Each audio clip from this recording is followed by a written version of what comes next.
नमस्कार दर्शकों। आप अपनी जन्म कुंडली खोल के देखिए, अगर केतु आपका पांचवें घर में हो, पांचवें घर में केतु को कुछ स्थिति में अच्छा भी कहा गया है, कुछ स्थिति में बुरा भी कहा गया है। पहले अच्छाई सुन ले इसकी क्या है। केतु पांच में हो तो जातक अपने लिए तो बहुत ही उत्तम फल करेगा, अपने लिए कोई परेशानी नहीं होगी, पर संतान के लिए कुछ परेशानी हो सकती है। जातक की संतान के लिए कुछ परेशानी हो सकती है, क्योंकि केतु हमारी औलाद होती है, नर संतान होती है, और संतान के घर में ही केतु बैठा हुआ है।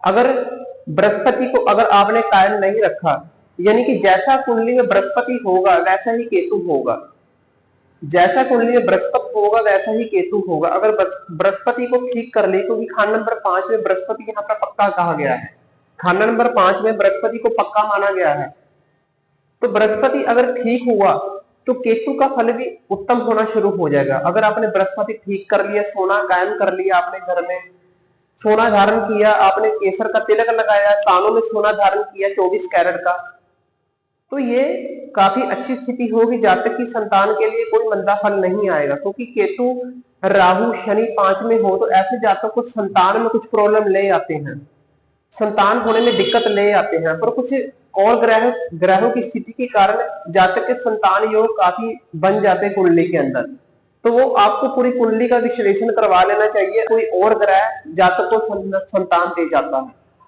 कोई और भी चीजें होती है, ग्रहों की योग होता है। हम केतु 5 से हम संतान की प्रेडिक्शन नहीं कर सकते हैं, हम और ग्रह को भी देखना चाहिए, हमें और ग्रह भी जातक को संतान दे सकते हैं। आप अपनी जन्म कुंडली खोल के देखें, अगर आपकी जन्म कुंडली में केतु खाना नंबर 6 में हो, 6 में केतु को नीच अवस्था में माना गया है, नीच का माना गया है। नीच का कोई भी ग्रह हो तो वो बुरा फल देता है, हम उसे उपायों से हम ठीक कर सकते हैं। केतु खाना नंबर 3 में नीच था और केतु 6 में नीच है, तो ऐसी स्थिति में केतु अगर 6वें घर में हो तो पहले अच्छाई सुन ले इसकी क्या होती है। केतु 6 में हो तो बृहस्पति का फल अच्छा कर देता है, यानी कि कुंडली में बृहस्पति कहीं भी बैठा हो तो अच्छा फल करता है।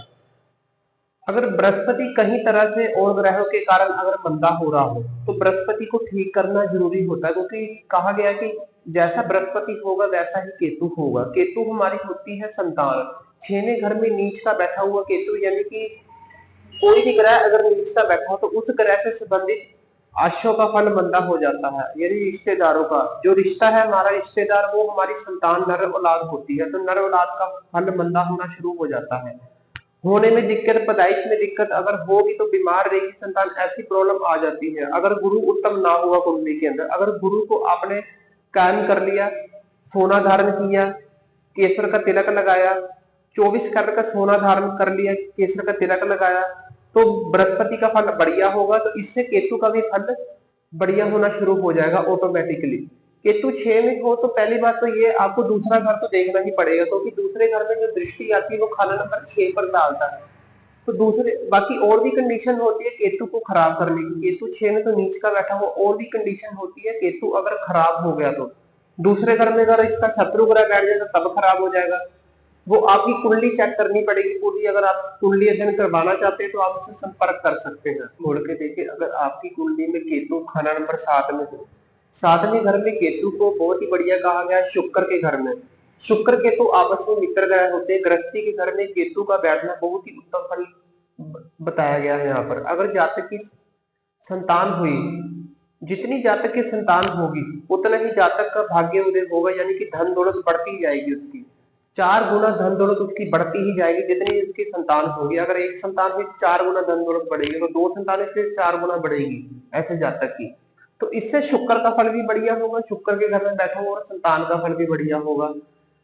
तो ऐसी स्थिति में शुक्र 7 में बहुत ही अच्छा फल कहा गया है। ये था इसका अच्छाई। अब बुराई क्या है इसमें, अगर कुंडली में बुध मंदा हुआ, बुध मंदा हुआ, मंगल बद हुआ, अगर जातक काफी गुस्सैल हुआ, मंगल बद हुआ, बुध खराब हुआ कुंडली के अंदर, तो शुक्र का फल भी मंदा होगा और जातक की धन दौलत भी काफी मुसीबतें पड़ती रहेगी, और संतान का फल भी मंदा होना शुरू हो जाएगा केतु 7 में।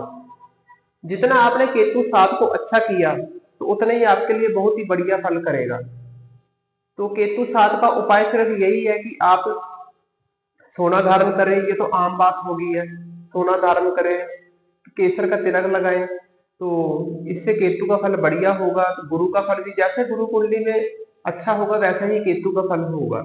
ये हर घर में अप्लाई होगा। ये केतु 7 का मैंने फल बता दिया। जितनी जातक की संतान होगी उतने ही जातक का धन दौलत बढ़ता जाएगा ऐसी स्थिति में।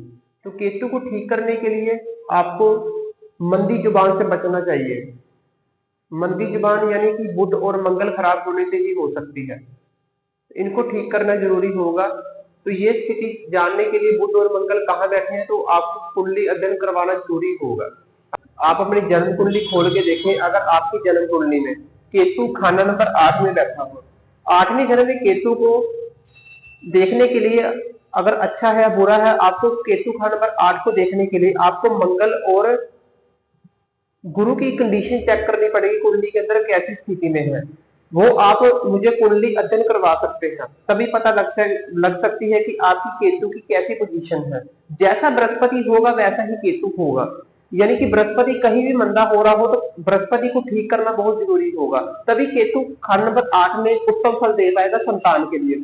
अगर बृहस्पति उत्तम हो, कोई अच्छी जगह बैठा हो, खाना नंबर 1 में बैठा हो बृहस्पति, खाना नंबर 1 में बैठा हो, खाना नंबर 4 में बैठा हो बृहस्पति, खाना नंबर 12 में बैठा हो बृहस्पति, 9 में बैठा हो बृहस्पति, तो ये इसके अच्छे घर होते हैं।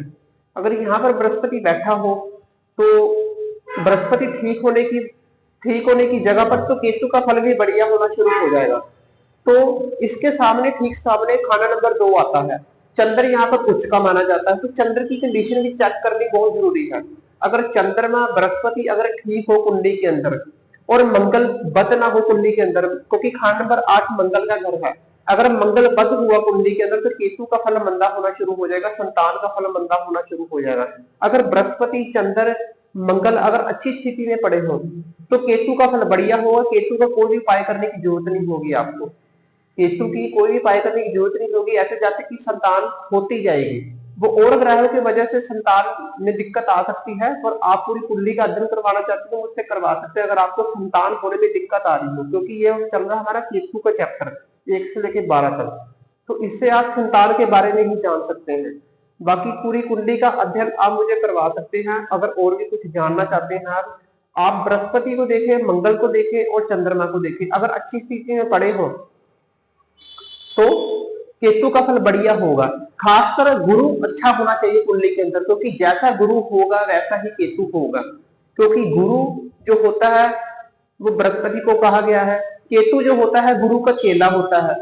गुरु चेला आपस में जो होते हैं अध्यापक और विद्यार्थी, तो ये अच्छे होने चाहिए तो उसको सपोर्ट मिल जाती है केतु को ऐसी स्थिति में।